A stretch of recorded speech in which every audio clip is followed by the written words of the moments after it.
आदरणीय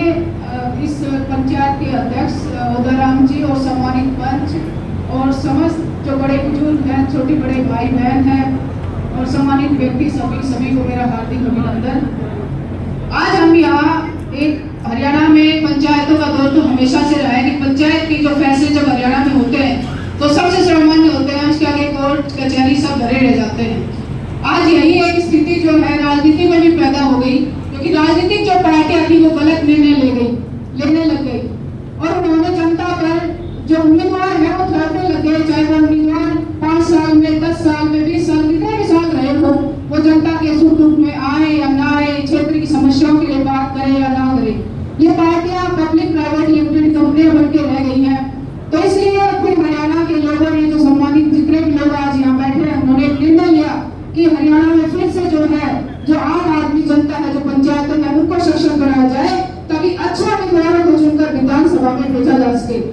डॉक्टर भीमराव अम्बेडकर साहब ने कहा था कि अच्छे लोग राजनीति में नहीं जाएंगे तो बुरे जो लोग उस पर आपके ऊपर राज करेंगे और बुरे लोग वही पॉलिसी बनाएंगे जो उनकी जैसी मंशा होती है। और आज आप देख सकते हो कि करप्शन में आज क्या पिछले कुछ सालों से हमेशा ही जो इंडिया का डेवलपमेंट होना था, जिस रफ्तार से होना था, वो नहीं हो पाया। वो पार्टी चाहे कोई भी हो सकती है, उसमें सबसे बड़ी कमी जो रही है वो आम जन की रही है, क्योंकि वो फॉलोवर बन गए कुछ पार्टियों के और उन्होंने ये नहीं सोचा कि पार्टियां जो है वो कंपनियों की तरह काम कर रही हैं, पैसे लेकर कैंडिडेट को टिकट देती हैं, अपने जो डीएफ है उनको टिकट देती हैं। इसलिए जो पंचायतों का ताकतवर होना बहुत जरूरी है, उनकी डिसीजन मेकिंग जो पावर है उसको लागू करना बहुत जरूरी है। तो पंचायतें जब डिसीजन लेंगी कि इस उम्मीदवार को चुन के जाना है, उस उम्मीदवार को उस क्षेत्र की समस्याओं का भी हल करना पड़ेगा। जैसे कि आप सरपंच में देखते हैं कि जो सरपंच में किसी पार्टी की टिकट का कोई महत्व नहीं होता, लेकिन जब आप उसको चुनते हो तो कोई काम नहीं होता तो आप उसका कोलर पकड़ सकते हो कि गांव में ये काम क्यों नहीं हुआ।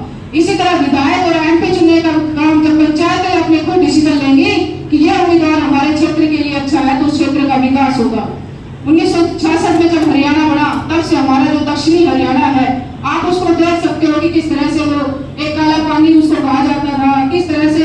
आज भी कोई इंडस्ट्रियल हब नहीं है हमारे क्षेत्र में, रोजगार के कोई बड़े साधन नहीं है। वो तो कुछ लोगों के आशा और कुछ लोगों के प्रयास से इस क्षेत्र के लोगों में शिक्षा की क्रांति आई, उसकी वजह से हमारे जो बच्चे हैं वो बड़े बड़े पदों पर पहुंचे और आज जो विकास हुआ है सिर्फ उसी नौकरियों की वजह से हुआ है। तो आप डिसीजन लेना, आप सब जब आज यहाँ पर आए हो तो ये सोचकर मत आना कि हम फॉर्मेलिटी के लिए आ गए हैं या सुन के चले गए, बाद में जो है सब अपना अपना झंडा उठा लिया जिस व्यक्ति के पीछे है। आगे पंचायत है तो इस पंचायत का सम्मान और इसके निर्णय का सम्मान आप लोगों को करना होगा। आप सब लोग मिलकर निर्णय लेंगे कि अहिवाल से किन विधानसभाओं में किस विधानसभा से किस उम्मीदवार को टाला जाए, और ये निर्णय ये सोच समझ कर लिया जाए। ये नहीं कि उसके पास बहुत ज्यादा टावर है, वो पार्टी से ये ऐसे निर्णय लेना है कि कौन व्यक्ति जो है आपके क्षेत्र की समस्याओं के लिए आप विधानसभा में अड़ भी सकता है और उसके लिए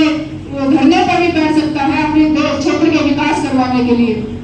हमारे क्षेत्र में आज तक कोई भी लीडरशिप, चाहे हम किसी का भी नाम लेते हो, अहिरवाल में किसी बड़े नेता का, कोई ऐसा नेता नहीं है जिसने अहिरवाल के लिए काम किया हो। दिल्ली यूनिवर्सिटी में जब मैंने पढ़ाई करी तो जब पता लगता था कि हरियाणा से हो तो हरियाणा के किस क्षेत्र से हो, रेवाड़ी, नारनौल, महेंद्रगढ़, तो शर्म आती है ये बताने में कि हम नारनौल, रेवाड़ी और महेंद्रगढ़ से हैं। आज तो हमें फिर भी गर्व महसूस होता है कि हम एजुकेशन में नंबर 1 पर हैं, क्योंकि लोग ये कहते थे कि वहाँ पर तो हुड्डा ही है, वहाँ पर तो वही है, आप लोगों का क्षेत्र तो आप हरियाणा में आते हो क्या, आप लोग तो बागड़ी हो, राजस्थानी हो, इन शब्दों से उच्चारण किया जाता था। तो ये शब्द अगर हमें इस नई पीढ़ी को सुनने को मिले तो ये मेरे बड़े बुजुर्गों की कहीं ना कहीं कमियां रही हैं, क्योंकि उन्होंने हमारे लिए अच्छे लीडर नहीं चुने।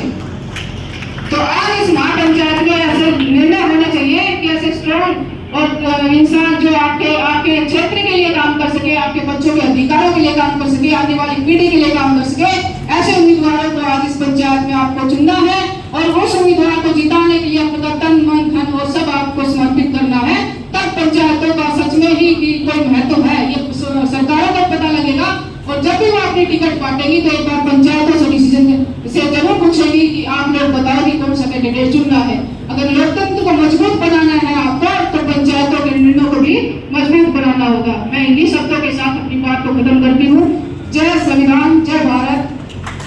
जय अहिरवाल, जय श्री राम।